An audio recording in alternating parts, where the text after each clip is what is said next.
시즌2.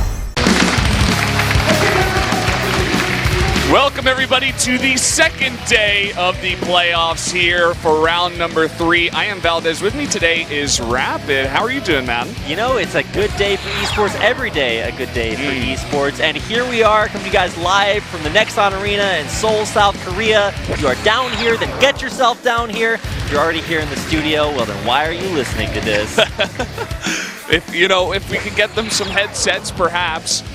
Guys, we're going to start off with SOS versus herO here, a great PvP. Holy, yeah, that's insane. I mean, everybody knows how good herO is just from his Pro League standings alone. The guy's a monster, and he's going up against SOS. If you guys have been watching Pro League for the past couple of splits this season, then you guys know what SOS can do. He actually all-killed CJ last time around. I think he did the same thing to KT in the finals after that. I think he reverse all-killed KT. Yeah, it was like, he was the last guy. So good. He beat 4 people in a row, and we're just like, what is going on? Okay, I guess they win now. Yeah. I actually really love the all-kill format. Can make for really fast nights if the same guy just wins 4 games in a row. Alternatively, you can have like cool comebacks like yesterday when MC just came out and showed us why he's the boss toss. Yeah, there he was on screen for just a second. No doubt he's coming back tonight, guys. If you want to watch some MC games, he's definitely going to play at least one.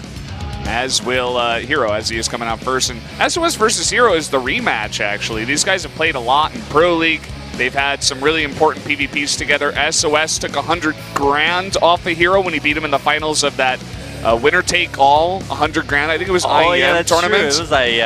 It was insane. Turns out when you just give everybody, like one guy, all the money, then he's going to be pretty happy when he finishes that up. But, I'm on this stage a lot, but I've never been here with you casting Starcraft. And for everybody else out there who's like, who is this random other white guy that's up with Brandon? Who's this league caster anyway? Yeah, I'm definitely defecting back to the motherland, but it's good to cast some Starcraft after a very long time. I think the last time I did this was good old Wings of Liberty. Oh, yeah. But we won't see any more 4 gates here. Those are gone and done away many seasons ago. Although we have seen some kind of interesting builds here when it comes to PvP. I'm not exactly sure what to expect completely out of herO, although if it's like all the other CJ Pro tosses, it's like standard 2 stalkers to start off with, even though that maybe not what we see here. But let's go ahead and take a look at the standings for both of these teams. CJ Entus kind of squeaking into the postseason. Yeah, they just barely made it. They won that last one. I think it was against SKT.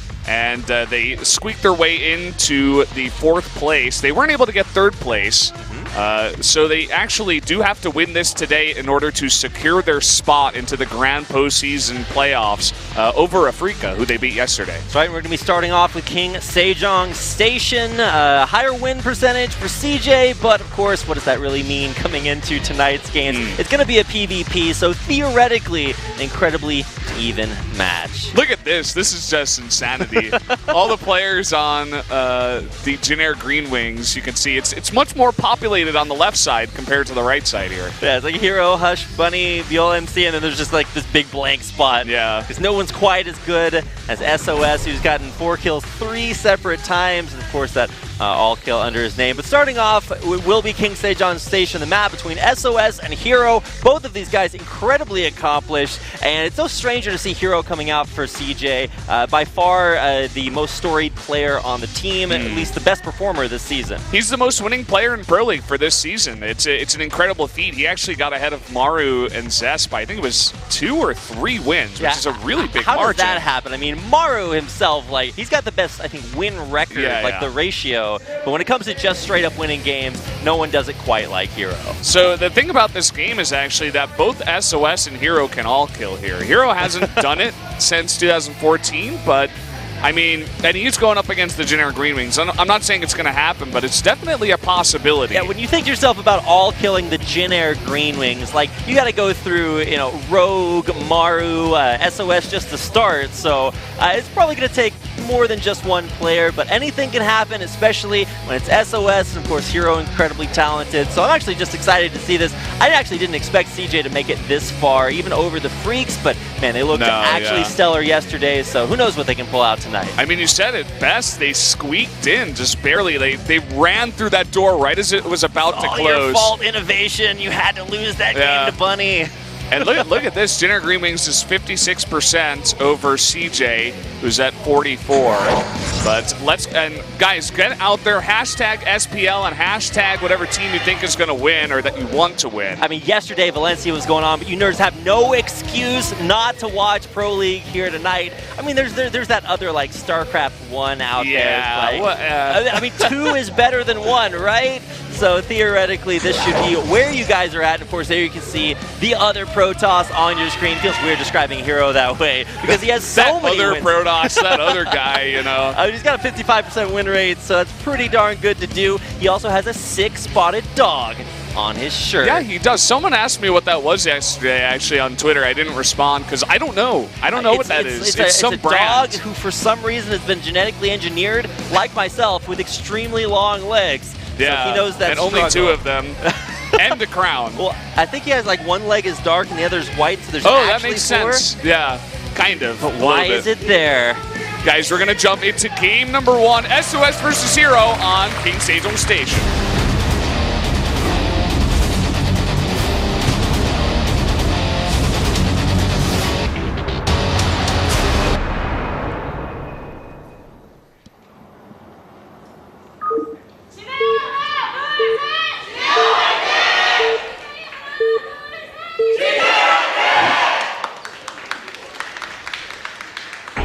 The cheers are real here in the next arena. Down here in the bottom right in the green for the Jenner Green Wings, it is SOS.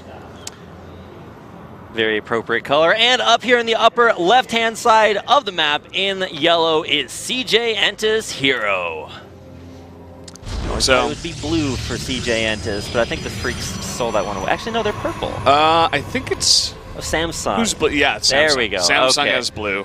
Got to split up all the colors here. We can just use different shades of all of that. But you know, what are these starting builds looking like for all this? What's that? Well, they're both making gateways. God, they're chrono boosting probes. Yeah. For you guys who are just joining us, I am casting with Rapid. He's actually a lead caster down here at SPL2016, but he comes down to a ton of the games, and he plays a lot of Starcraft as well. So he knows the game a lot. Definitely is going to know what's going on here. And if you were watching yesterday, you got to see me as I ran quickly off stage after harassing these nerds up here. But so starting off, nothing really to talk about. I haven't actually checked out the Protoss win rate versus other races. It's always nice to know exactly what the Protoss win rate is in PvP. Yes. What is it, Rapid? Oh my God! Can you do the math? Am I doing math on stream? That's like a big no-no for all the other games. Because I actually thought, I'm like, oh, it's 50%. Then I'm like, no. Wait a second. No. I'm like, no, don't say it. Wait, think before you do math on cast. I made the mistake of calling this a coin flip matchup one time, and people are like, it's not a coin flip. I just meant it's 50-50 because there's 2 players, man. But this is why we don't do math on stream. You got to have degrees for that. I have 2 of those, but it still doesn't happen. Do you really? Yeah. You got your degrees in math? Yeah, both of them. Big mistake, by the way. You guys don't have to be don't have to get math degrees to be nerds. You can just play StarCraft. Yeah. You don't need math degrees to cast video games either. You can actually just enjoy playing them and talking about them. That's how I got here. I was just like, hey, nobody else that I know likes video games, but I think they're pretty cool, so let me tell them about that. And then I was like, wait, what if I could just tell thousands of nerds all at the same time about that? So double gate adept coming out here for SOS, and nothing too crazy. We haven't seen any crazy proxies. Yeah, we actually have. That's why I was seeing those green blobs down there. It is a proxy robo. Okay. If there was one player to get tricky here, it's SOS. He's the trickster. He's the jokester. He does crazy stuff. And herO got into the base, and he saw that a pylon is missing. So he's going to go right and scout for this. Oh, man, here it goes. The perfect probe. It's a pylon-seeking missile, and it just found out that exact strategy. So the adept on adept action, I think they're actually completely even, although faster auto text there. And oh my God, it's gonna have to shade away in retreat. Yeah, the important thing here definitely that he did get this scout. And the Mothership Core is gonna come over here. Already a second pylon is being made, and he cancels the robo. Wow. He keeps the second pylon. Okay, well I guess he needs the supply anyway, but okay. I can never tell exactly who's going to shade where, but it's actually the enemy pylon there. Oh, okay, that makes a lot more sense. I was getting confused. I'm like, wow, he's really committing to this, huh? Yeah, but actually, good kill. Yeah. was able to take that out. So already on top of things, herO not going for that more aggressive start. He's able to counter it out, and now with a big adept advantage, he's inside sOs's base. And there's the Mothership Core. 2 adepts pop out, so he is not going to commit to it. Let me actually check and see if he saw that robo. I believe he did. Let me see. Yeah, he did. Yep. I'm not sure if he... well, he's going to come in and click it this time around. So he knows. He knows that it is a robo coming up here for sOs. Just a little bit of exploration inside herO's base there, and pressure on the expansion. sOs trying to get it up. I like this from herO. He actually started a Nexus, and then he canceled it once he saw the Nexus of sOs. He's like, no, I have one more adept than you, and you're going for a Nexus this early. I can punish that. Yeah. And he's going to just get some exploration inside the base to see what's up there. Robo just now finishing, but that's actually a Nexus cancel by sOs as well. And it looks like herO, in fact, with that cancel, now puts down his own Nexus. Did commit to the... Oh, no, he cancels that gateway. Lots of canceling going on in this game. Yeah, it seems like neither player is really too sure about that. I mean, we kind of had that yesterday. I think it was it MC, or I think it was Super, yeah, who was canceling things and starting them all over the place. And they're like, well, do you really know what's going on? Both players kind of having to adapt after that little bit of an interesting start. Oh, but a perfectly positioned stalker. herO, why are you so good? He's really on top of his game today. It's kind of interesting in this game. It's very even. I thought herO had a pretty good advantage, but he is going to have that Nexus up here, and he does have this Oracle to be really annoying for some overcharges, but they're still very even. He's actually behind a couple of probes on sOs. And I'm trying to figure out what's going on with that the Stargate in general. Usually you don't just invest in that for one Oracle, send it out there for exploration, but it does appear as if things are going to be a little bit more even, although that much faster Nexus for herO. Yeah, I like that you say exploration, by the way. That's like you're adding your own little touch into this. Because generally we say scouting, but you're like, no way, man. You're like, no, we got to make this cooler, I also actually. say auto attacks, too, which is fairly not important when it comes to Starcraft, when you just click on the enemy guy, but it's just like an attack, basically, yeah, not man. really an auto Sooner attack, or later, I'm going to talk about the different lanes on the map, and then you're going to know I'm defecting. But as far as the actual state of the game goes, pretty even. I mean, supply is nothing too crazy there. There's 2 extra army supply, definitely going to decide this. But okay, herO. He might actually lose an adept here, and I think he will, yeah. That he does, and the Oracle actually swings on by, gets 2 kills. You're talking about the commitment to the Oracle. I guess it's just to do little things like this and get a little bit of exploration done in the base. Gonna call him Dora the Protoss here, exploring everywhere. Why does it fly in a circle if the patrol is in a straight line, Valdez? I don't know, man. That's a good question. Shouldn't it just turn on a dime and go right back? Well, that's what happened in Wings of Liberty, where you could get those flowers going on. That was super crazy. And then you realize, wait, if I can stack mutas on 1 pixel, that's pretty good. So can't do that anymore. Nobody's going to know what I have ever, and it's going to be the size of 1 muta, so yeah, it was pretty strong. Also Vikings in TVT, there was always Tank Viking, and you would just always hide the number of Vikings that you had. You're like, no, there's no way for you to know, actually. And then it explodes, and you're like, wait, he has 20 more Vikings. I guess I lose. Yeah. Can't do that anymore. So base is up for both players. Economy, I guess, relatively even. Can't see the minerals per minute. I'm actually just counting exactly how fast they're scrolling. Those math degrees are coming in. I'm putting them to use. Kids, if you ever tell your teachers you'll never use math, well, here you go, guys. This is math in action. Yeah. Which I think was the name of one of those seminars that was trying to convince me that math was useful. I didn't listen then. Math in action? Yeah, no way, man. It does sound kind of, fraudy. I don't know.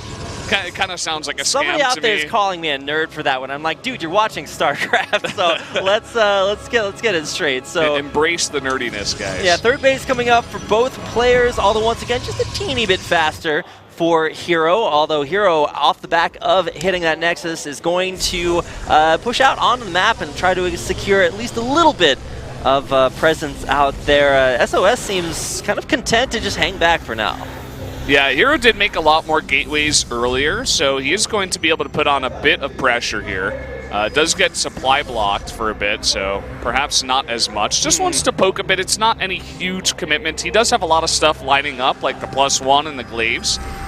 But, I mean, sOs's army is very similar in size, and he does have that defensive advantage. But let's see if herO can get some damage done here. Yeah, that weapon's just finishing for herO, so he's going to be on a great timing.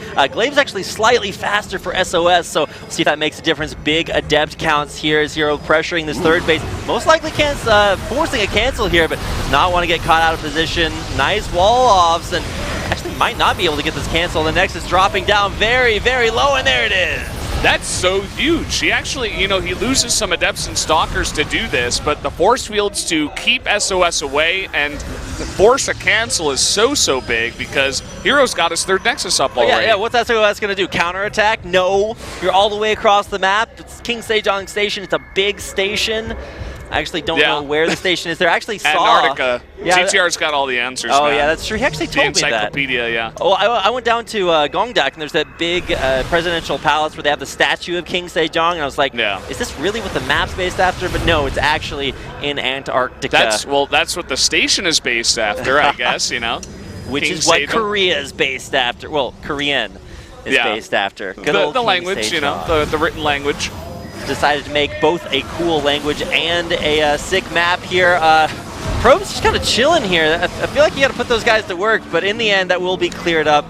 Not the strongest counterattack, but at least putting some pressure on it. Yeah, sOs has got a pretty sizable army here, but no Archons actually. He hasn't committed to any Archon tech, no Templar Archives just yet. Whereas herO does have that up and running, has made a couple of Archons here. Nice tag there, though. Will be able to spot all of sOs's forces as they start to pressure this third. Now, third base is completed. It's mining. It's up and running. So will there be enough pressure here? Dark Shrine started in the background, so at least we'll have that to look forward to in a little bit. But I have to keep that mothership core safe. Over no sOs is trapped. He can't get out of here. Oh my god, how does he leave? You can't leave. Lots of great force fields on both sides. Although the Archon is actually caught in the back, though. It looks like this sOs. time warp. It's so huge. It gets the entire army of sOs. And here come the Adepts shading right on top, and it does not look good for the Green Protoss. What a great start to the match here. sOs, GG's. GG herO coming out with a win in game number 1. A little bit of deja vu for CJ Entis. They're feeling good about it so far, and you can see that herO gives also him some applause. He's like, yeah, that was a good play. He's feeling I'm pretty good at this game. Yeah. Of course, you can see big smiles there, winning both game 1 in day 1, and there behind him, the other big Protoss for CJ, MC.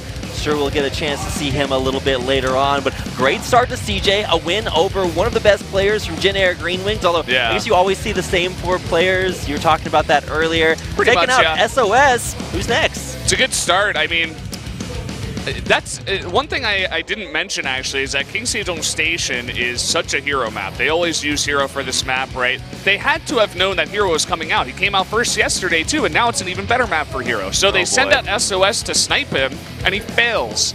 So that's like the worst position where it's like, oh, we think 100% herO's coming out. You got to prepare a build, you got to prepare a snipe build, you know, and I mean, he just plays straight up standard. There were a couple of things that herO did in that match, like forcing the canceled Nexus and just putting on pressure with drops, keeping sOs back. And then also the engagement where he came behind him and trapped him with the force fields, and then he could time warp. Because generally nowadays, we don't see too much time warp. Right. But we saw it there because of the situation that herO set up. Well, I was just kind of asking myself, sOs, like, you're moving forward to try to get a good position on the Nexus to maybe take it down, but he just didn't have an escape strategy.